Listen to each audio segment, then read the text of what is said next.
নমস্কার। আজ 22শে শ্রাবণ, বিশ্বকবি রবীন্দ্রনাথ ঠাকুরের প্রয়াণ দিবস। কিন্তু আজ কোনো শোক নয়, আজ কবির মৃত্যু নয়, আজ কবির জন্মদিন। তার মৃত্যু হতে পারে না। তিনি আজও আমাদের মনে প্রতি মুহূর্তে ভীষণভাবে রয়েছেন। আমরা কবি সুবোধ সরকারের লেখা 22শে শ্রাবণ কবিতাটির মধ্য দিয়ে তাকে অনুভব করব, তাকে শ্রদ্ধা জানাব।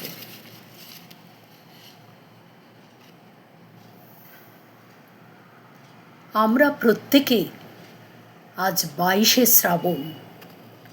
আমি সান্তিয়াগো গিয়েছিলাম পাবলো নেরুদার মৃত্যু দেখতে। আমি স্পেন গিয়েছিলাম লোরকার মৃত্যু দেখতে। 3টে বুলেট তার কোমরের তলা দিয়ে ঢুকে কিভাবে বেরিয়ে এসেছিল, কিন্তু বুলেট কিছুই করতে পারেনি কবিতার। এখনো স্পেনের আকাশ ভরে যে জ্যোৎস্না ওঠে, তার নাম ফেদেরিকো গার্সিয়া লোরকা। আমি ঠিক এটাই বলতে চাইছিলাম। পৃথিবীর যেখানে যেখানে আজও বৃষ্টি হয়, তার নাম 22শে শ্রাবণ। আপনার খুব কষ্ট হচ্ছিল সেদিন। দুপুর থেকে, বিকেল থেকে, সন্ধ্যা থেকে আপনার ঘন ঘন হিক্কা উঠছিল। হিক্কা হিক্কা, শুধু হিক্কা, যেন সভ্যতার সংকট হিক্কা হয়ে আপনার গলা বেয়ে উঠে আসছিল নাকে মুখে। ময়ূরের পালক পুড়িয়ে আপনাকে খাওয়ানো হলো। জানি না আপনি খেয়েছিলেন কি না।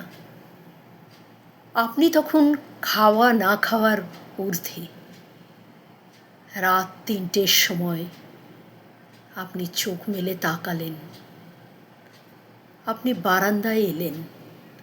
কোথায় দারোয়ান? তার পেটে ব্যথা করছিল কাল। সে কোথায়? আমি তাকে ওষুধ দেব।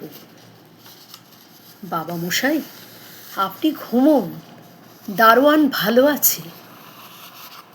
অন্ধকারের ভেতর যে আশ্চর্য আলো থাকে, সেই আলোতে বসেছিল একটা চড়ুই। আপনি চড়ুইয়ের সামনে বসে পড়লেন।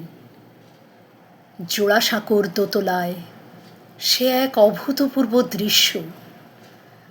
আপনি দু চোখ ভরে দেখছেন একটা পাখিকে, আর পাখিও দু চোখ ভরে দেখছে আপনাকে।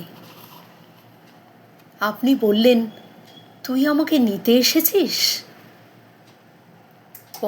পরের দিন মধ্যাহ্নের এক মুহূর্ত আগে আপনার ডান হাত উঠে গেল শূন্যে, তারপর নেমে এলো নাকে, তারপর চোখে। আপনার রোগা হয়ে যাওয়া দুটো আঙুল তিত্তির করে কাঁপছিল। একটা আঙুল জন্ম, একটা আঙুল মৃত্যু। তারা দুজনে গাইছে, তোমার কাছে এবার মাগি, মরণ হতে যেন জাগি, গানের সুরে। ঠিক তখনই খসে পড়ল আপনার হাত। বিছানার গা বেয়ে খসে পড়ল, ঝুলতে লাগলো মেঝের একটু উপরে। আমি আজ 22শে শ্রাবণ। আমি পাবলো নেরুদার মৃত্যু দেখেছি, লোরকার মৃত্যু দেখেছি, কিন্তু কোনো কবিকে মৃত্যুদিনে জন্মাতে দেখিনি। কয়েক কোটি মানুষ চোখের জল মুছতে মুছতে রাজপথে নেমে এসেছিল। প্রতিটি চোখের জল গীতবিতান। চড়ুই, তুই কাকে নিতে এসেছিলি? পৃথিবীর যেখানে যেখানে আজও বৃষ্টি হয়, তার নাম 22শে শ্রাবণ। পৃথিবীর যেখানে যেখানে আজও বৃষ্টি হয়, তার নাম 22শে শ্রাবণ।